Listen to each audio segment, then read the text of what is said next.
Je suis née sur une ferme, c'est mes parents qui ont développé l'entreprise. J'ai toujours travaillé en agriculture. Bien, pour moi, c'est un mode de vie, c'est un rêve. C'est ça, être agriculteur. En même temps, bien, pour moi aussi, c'est de contribuer à la société, nourrir le monde. Puis j'ai la chance de pouvoir contribuer en faisant ce que j'aime. Moi, je suis convaincu que l'agriculture a permis d'occuper le territoire puis de maintenir le territoire en vie. Puis a permis aussi non seulement de l'occuper, mais je dirais de l'entretenir. Puis c'est un beau petit royaume. Mais je suis fier que nous autres, l'agriculture, on a contribué pas mal à ça. Premièrement, l'UPA, c'est l'agriculture, c'est des agriculteurs. C'est une union de producteurs. C'est un syndicat, ça permet de regrouper les gens, ça permet de... Quand les gens ont des revendications à faire, ils sont regroupés. C'est pas compliqué, ça se résume à une phrase bien simple, défendre les droits de nos producteurs. D'ailleurs, l'UPA, c'est là pour ça. C'était pour sortir les problèmes, les situations. Aider aux agriculteurs à passer à travers les crises, aider les agriculteurs aussi quand ça va bien, ça va toujours mal non plus, là. Regrouper les gens, rassembler les gens. Les producteurs se rassemblaient. Ils étaient capables de s'apercevoir finalement qu'il y avait des objectifs communs. Il y a des bonnes discussions à l'interne de cette organisation-là qui fait en sorte qu'on arrive avec une vision commune. Puis la vision commune est porteuse d'avenir parce qu'il y a beaucoup de gens qui y souscrivent. Moi, je pense que l'UPA, c'est un outil extraordinaire pour le monde agricole. La solidarité. Voir ce que les autres font, comment ils font, s'ils font mieux que moi. Quand moi, je suis découragée, bien, il y en a d'autres qui sont optimistes. On a une belle ouverture vis-à-vis de l'UPA, puis je pense que ça va se poursuivre. L'UPA, ce qu'elle m'a apporté au niveau de l'entreprise, je dirais, au niveau du transfert, ils ont des bonnes ressources pour nous aider par le SCF, le service de comptabilité et fiscalité. Ils sont vraiment spécialisés agricoles, eux autres. Plein de petites affaires qu'on savait pas qu'elles existaient pour nous aider, puis que c'est de petit argent, des subventions, autant au niveau des employés agricoles, les subventions générales, là, qu'on a su en profiter. Moi, je pense que l'UPA a permis de stabiliser bien les choses. Ça a été extrêmement structurant. L'UPA, au départ, c'était l'Union des cultivateurs catholiques, l'UCC. C'est un syndicat d'agriculteurs qui s'est mis en place là, au début des années 1920 pour essayer de venir en aide aux producteurs agricoles.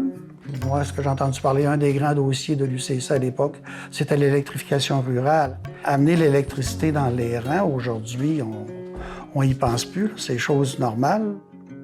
En 1972, l'UCC est devenue l'Union des producteurs agricoles, avec la loi des producteurs agricoles qui accréditait une seule organisation au Québec qui s'est appelée l'Union des producteurs agricoles. C'est devenu des syndicats locaux qui regroupaient quelques paroisses. Et en 2012, l'UPA a migré vers les régions économiques. C'est un petit peu ça qui a amené l'UPA à évoluer dans le temps au niveau de ses structures. L'UPA, c'est une grande victoire pour les producteurs. D'avoir réussi à travailler collectivement, c'est ça la victoire. Des grandes victoires, il y en a eu plusieurs. À une époque, il a été identifié que les producteurs agricoles, je dirais dans les années 60, manquaient de formation. Le collectif UPA a fait des pressions pour qu'il y ait des formations de nos producteurs. Puis on a eu, nous autres, dans notre secteur, entre autres, ils appelaient ça l'Université de Saint-Méthode. L'UPA a professionnalisé l'agriculture.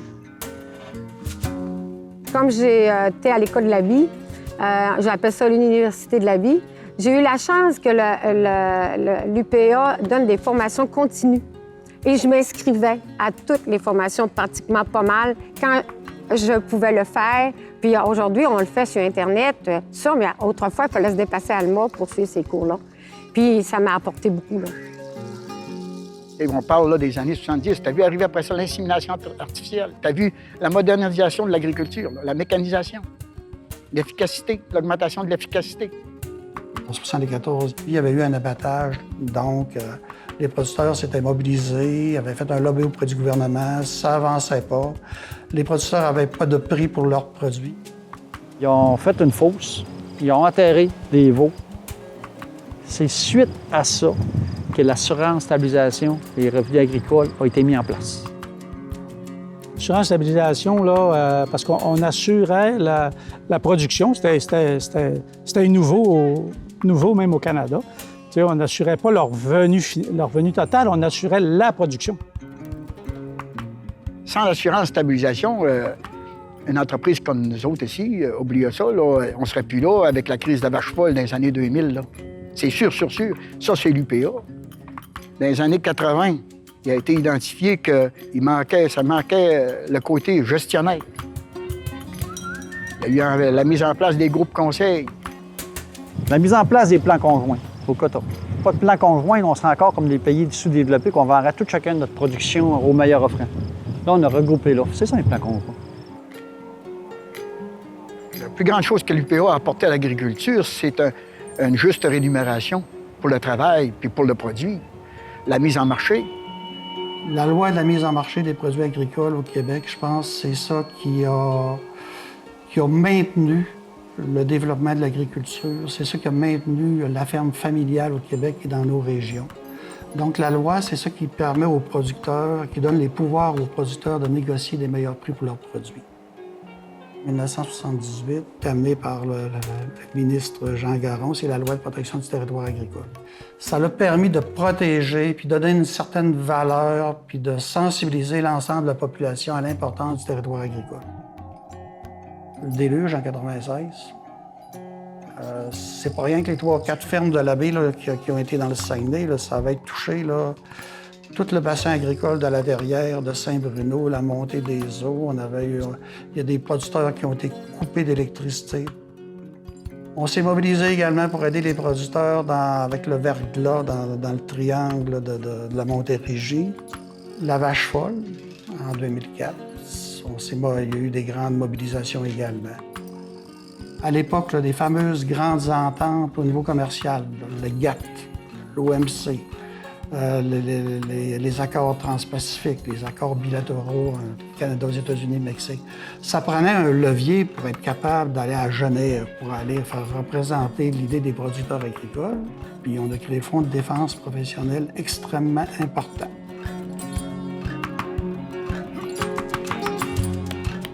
Le soutien psychologique. Ça, c'était un gros plus pour l'Union parce que ça, on en parlait rondement. C'était comme, tu sais, t'avais pas le droit quasiment de dire que ça allait pas bien des fois. Puis aujourd'hui, ben il y a des personnes reçues, il y a des travailleuses de rang. Ça aussi, c'est un plus. Moi, j'ai vu aussi l'UPA aussi, la première porte ouverte qui s'est faite, c'était en 2003. J'étais une parmi ces fermes-là qui a ouvert les portes aux consommateurs.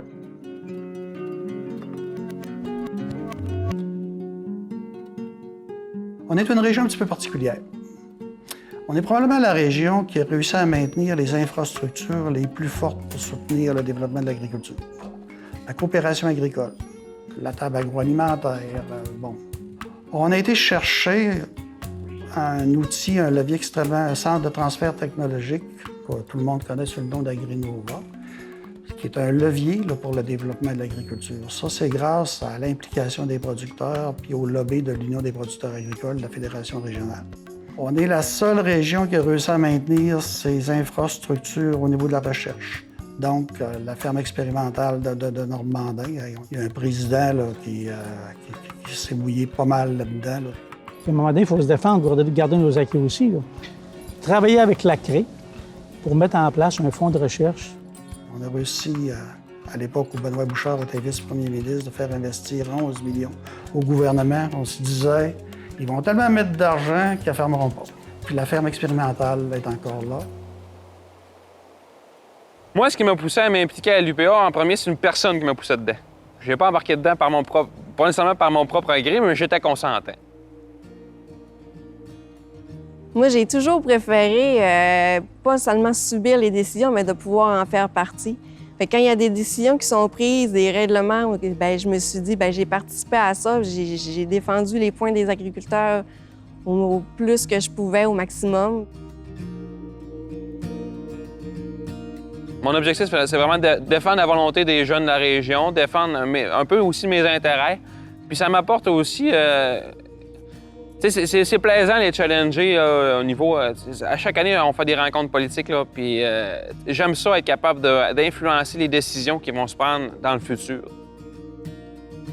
À force d'être impliquée, bien, je sais ce qui va se passer. Je vais être capable d'aller chercher là, des idées pour faire progresser ma ferme parce que on est ensemble, on est plusieurs personnes ensemble. Les idées de chacun, bien, ça fait progresser. Si on veut changer quelque chose, si on veut que quelque chose nous ressemble, bien, si on veut que ça nous ressemble, il faut que tu te dises à quoi tu ressembles. Donc, veux pas, tu t'impliques. Tout le monde est gagnant à s'impliquer dans l'UPA. Moi, ce qui me valorise, c'est quand on a une réussite comme le projet de loi dernièrement du C-208. Ça, c'est une grande avancée pour le futur de l'agriculture. Ça, c'est valorisant pour moi. C'est ma paye.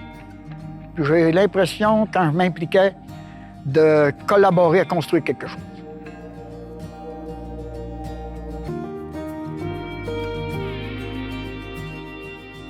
La place des femmes en agriculture est très importante. Je trouve que c'est diminuer le rôle de la femme de penser que les femmes commencent à prendre leur place en agriculture. Moi, je sais que ma mère, chez nous, la comptabilité, c'est elle qui faisait.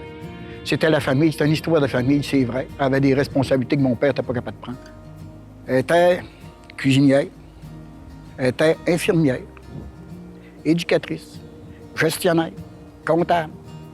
Puis, souvent, elle s'impliquait dans le travail sur la ferme en plus, physiquement. Quelqu'un qui a tous ces qualificatifs-là, aujourd'hui, regardez le salaire qu'il gagnerait. Oui, c'était sous-estimé, mais moi, je pense qu'elle avait sa place pour jouer un rôle extraordinaire. Mais si on parle de gestion, de décision, de vision, d'orientation de toutes les fermes, c'est comme dans n'importe quel métier, des rôles différents, mais des rôles complémentaires. Et moi, je suis convaincu que dans l'ensemble de l'agriculture, la femme a toujours eu sa place. Je pense que c'est à la même place qu'un homme, tout simplement. Là. Je veux dire, oui, on est des femmes, il y en a peut-être moins, mais on a autant notre place parce que nos idées sont différentes, on pense différemment des hommes, mais c'est aussi bon. Donc, le fait que c'est une femme, souvent, même c'est une force. Je pense que le mélange agriculteur-agricultrice, le mélange des deux, ça fait sortir le meilleur qu'il peut y avoir sur les entreprises de tout le monde. Peut-être qu'au sein même de l'UPA, au sein même des organisations, le rôle évolue. OK? Ils ont le mot à dire. Puis ça fait changer, puis c'est correct, c'est vraiment correct parce que ça, encore, je vous disais tantôt, la vision, on porte une vision, on développe une vision commune, puis que les femmes aient une tribune, puis qu'ils fassent valoir le point de vue, fait en sorte que la vision s'ajuste. Pour avoir été sur le conseil d'administration aussi du CLD et Domaine du Roi pendant quelques années avec des hommes, aujourd'hui, les femmes se sentent un peu plus impliquées puis un peu plus écoutées. Je dis pas que les hommes n'écoutaient pas, là, mais les hommes et les femmes, c'est différent. Là. Puis je pense que ça, c'est une belle victoire pour nous autres aussi, les femmes en agriculture. Là.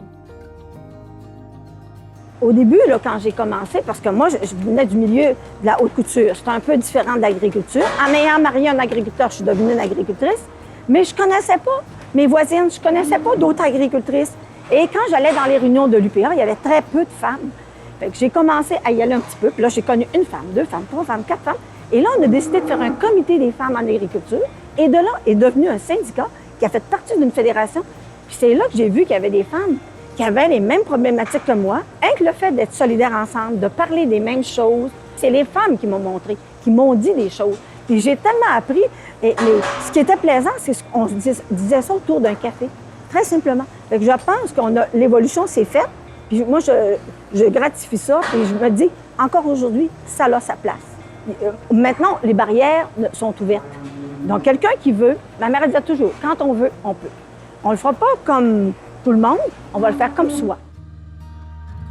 La relève pour eux autres, c'est important. Ce qui était plaisant avec les agricultrices, c'est que c'est des gens de la base. Là, Il faut connaître notre milieu. Tu sais, ils descendaient jusque-là. Parce que nous autres, les gars, on était plus dans le syndicalisme, dans la revendication. Les filles, les autres, sont plus dans « faut connaître notre milieu, faut penser à notre relève tout le temps. Malgré les gars, ils pensent aussi. Mais eux autres, là, c'était plus, je dirais, familial.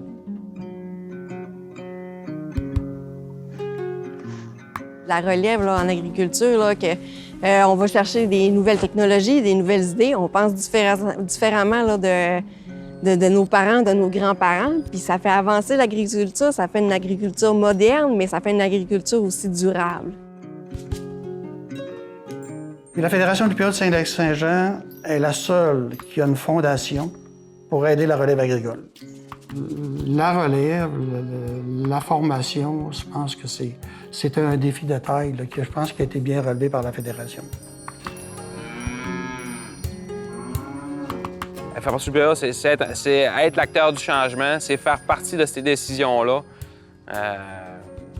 On décide ce qu'est l'avenir un peu avec l'UPA, on décide ce qu'est l'avenir de l'agriculture. Ce qui fait qu'on est bien là, dans l'UPA, c'est qu'on est présent. Des fois, c'est parce qu'ils ne sont pas présents.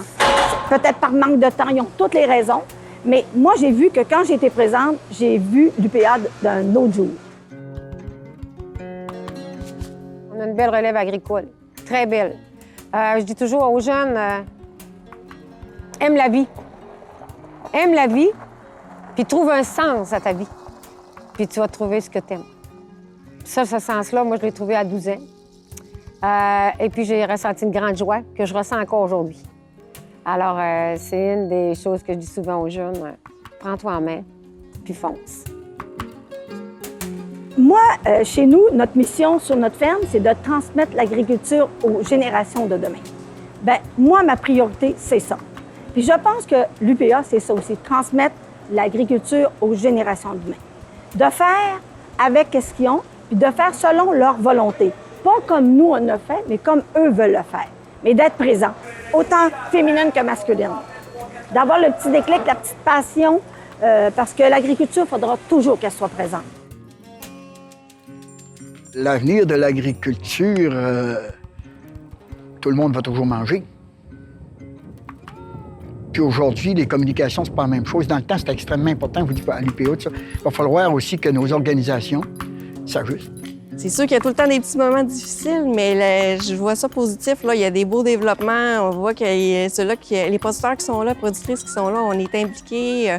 On a beaucoup de vouloir, puis je pense que dans le futur, là, on va voir quelque chose de beau. Il ne faut jamais oublier que mondialement, on n'est pas tout seul sur la planète. Il se passe d'autres choses ailleurs. Il y a des réalités sociales, économiques qui arrivent qu'il faut tenir compte. L'avenir, c'est de se coller aux consommateurs. À partir de là, je pense que les cartes sont beaucoup plus rassurantes. Les consommateurs, maintenant, sont plus tournés vers l'achat local, l'achat de proximité. Ils veulent savoir d'où viennent les aliments. Ils veulent savoir où ça a été produit, comment ça a été produit, puis par qui ça a été produit.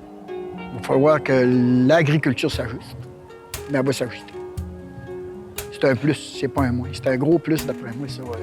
Cette sensibilisation-là des gens envers ce qu'ils mangent, envers aussi le producteur, envers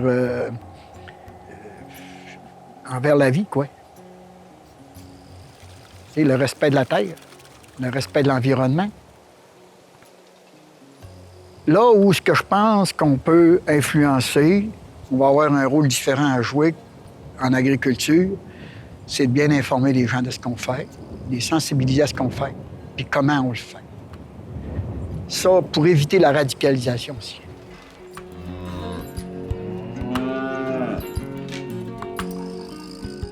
La sensibilisation, la valorisation de la profession, c'est quelque chose d'important. Avant de vendre un produit, il faut commencer par le connaître puis d'enseigner. On n'avait plus nos titres de noblesse, mais maintenant, on fait attention à la terre parce que c'est notre garde-manger. Puis on va nourrir nos animaux, on va produire, on va donner aux autres, aux suivants, comme on dit, puis on va éduquer notre population. Je pense que l'UPA sert à tout ça. Et moi, je pense qu'ils sont les chiens de garde de nos gardes-manger. Je sais que ça en vient de belles choses au niveau de l'UPA. Ils vont savoir faire profiter toutes les entreprises de la région de ce beau mouvement-là qui est l'UPA.